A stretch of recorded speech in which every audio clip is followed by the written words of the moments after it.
बिस्मिल्लाहिर्रहमानिर्रहीम। अस्सलाम वालेकुम। कैसे हैं दोस्तों? मज़े मज़े का मौसम है, बारिश का दिन है, क्यों ना इस मौसम को एंजॉय किया जाए। एंजॉय किस तरह करेंगे? हम बनाएंगे मज़े मज़े के ज़ारा किचन में मज़ेदार चटपटे से पकोड़े। ये हमारे पास बैंगन एक अदद, इसे हमने बारीक चॉप कर लिया है। सब्ज़ मिर्च एक अदद बारीक चॉप करनी है।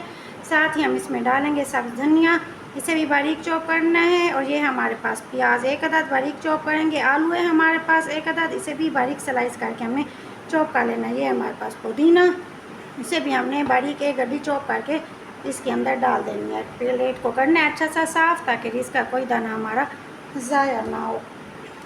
और साथ ही शामिल करेंगे ये है हमारे पास मसाले। इस स्टेप को देखिएगा बहुत ही गौर के साथ, ताकि आपसे कोई मसाला स्किप ना हो और आपके पकोड़े बने बहुत ही मज़े के। ये हमारे पास अनारदाना 1 चम्मच, लाल मिर्च पाउडर 1.5 चम्मच, और साथ ही हमारे पास हल्दी 1/4, नमक है हमारे पास हस्बे ज़ायक़ा, खुश्क धनिया, इसे हमने कूट के डालना है, इसे हमने पीस के नहीं डालना। ये हमारे पास 1 चम्मच। ये हमारे पास चाट मसाला, इसे भी हमने डालना है 1/4 जो है काली मिर्च, ये है हमारे पास 1/4। तमाम मसालों को हम शामिल करेंगे अपने बेसन के अंदर। याद रहे बेसन था हमारे पास तकरीबन 1 पाउच। ये तमाम चीज़ें शामिल करने के बाद मकदार को रखिएगा जहन में, ताकि आपके पकौड़े बहुत ही मज़े के बने। साथ हम डालेंगे थोड़ा थोड़ा पानी। डालने के बाद इसे हम क्या करेंगे, धीरे धीरे अपने प्यारे प्यारे हाथों से हमने इसे अच्छा सा गूंद लेना है। इस टेक्सचर को हमने ज़्यादा पतला नहीं करना और ना ही हमने इसे ज़्यादा गाढ़ा रखना है। अपने टेक्सचर को हमने इतना ही गाढ़ा रखना है, ये ज़्यादा ना पतला है ना ही आप ये ज़्यादा गाढ़ा है, बस इतना इसे हमने रखना है। इसके बाद हमने इसे 2 से 3 मिनट के लिए छोड़ देना है। हमारे वो फ्रेंड जिन्होंने अभी अभी हमें ज्वाइन किया, हमारे चैनल को सब्सक्राइब ज़रूर कीजिएगा, और जो सब्सक्राइब कर चुके हैं थैंक यू सो मच। चलेंगे इसे 2 से 3 मिनट का दे के गैप, तब तक शुरू करते हैं अपने अगले स्टेप को। सबसे पहले अपने चूल्हे को जलाएंगे, इसके बाद रखेंगे पैन, इसमें डालेंगे आधी प्याली घी। साथ ही अब इसमें डालेंगे अपना ये टेक्सचर जो अभी हमने बेसन से बनाया था।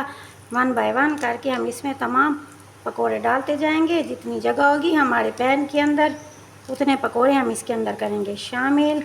एक बार जब आप इस तरीके से पकोड़े बनाएंगे तो आपका दिल खुश हो जाएगा कि वाह जी आज तो मज़ा ही आ गया। बारिश का सीज़न हो, बारिश का मौसम हो, बारिश का दिन हो, और साथ हो मज़े मज़े के पकोड़े।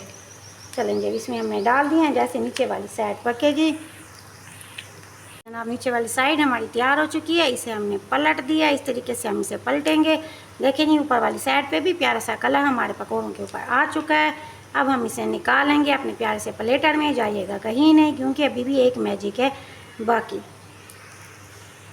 अल्हम्दुलिल्लाह, माशाल्लाह माशाल्लाह, हमारे अनारदाना वेजिटेबल पकौड़ा तैयार हो चुका है। सबसे एंड में ऊपर हम डालेंगे चाट मसाला। अनारदाना इसमें हमने सबसे ज़्यादा यूज़ किया था, वो इसलिए ताकि हमारे पकौड़े बहुत ही मज़े के खट्टे खट्टे से इस बरसात के इस बारिश के मौसम में बने। अब मैं इसे आपको तोड़ के दिखाऊँ। ये देखिए बहुत ही मज़े के आलू इसमें गल चुके हैं, बैंगन अपना असर दिखा चुका है। बहुत ही मज़ेदार पकोड़े मुंह में घुल जाने वाले हमारे तैयार हो चुके हैं, बहुत ही मज़ेदार हैं।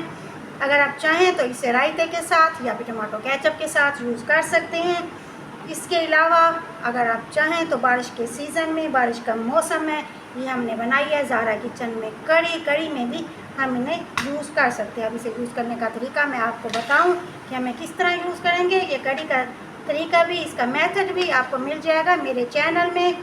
कड़ी का पूरा मेथड आपको मेरे चैनल मिल जाएगा। बरसात के इस बारिश के मौसम में बहुत ही मज़े का कड़ी पकोड़ा बनता है। एक दफ़ा बनाएंगे तो आपका दिल बार बार करेगा। इसे बनाने के लिए हम अपना पकोड़ा उठाएंगे, डालेंगे हम इसे अपने कड़ी पकोड़ा के अंदर। ये कड़ी में डालेंगे अपने पकोड़े, तो ये हो जाएगा हमारा कड़ी पकोड़ा तैयार। अब इसे मिक्स करेंगे, ऊपर डालेंगे कड़ी, इसके बाद इसे सर्व करेंगे अपने मेहमानों के पास। बहुत ही मज़े की कड़ी पकोड़ा भी हो जाएगा तैयार। और अगर आप चाहें तो सिर्फ पकोड़ा भी यूज़ कर सकते हैं, जिस तरह मर्ज़ी आपका दिल चाहे। बहुत ही मज़े की डिश ज़ारा किचन में आज हमने तैयार की। ट्राई ज़रूर कीजिएगा। उम्मीद है आपको मेरी छोटी सी मेहनत पसंद आई होगी। ज़ारा को दुआ में याद रखिएगा। अपनी फैमिली और अपने वालिदैन का बहुत ज़्यादा ख्याल रखिएगा। मिलते हैं नई रेसिपी के साथ। Thank you so much. मेरे चैनल को लाइक शेयर और सब्सक्राइब ज़रूर कीजिएगा। अल्लाह हाफिज़।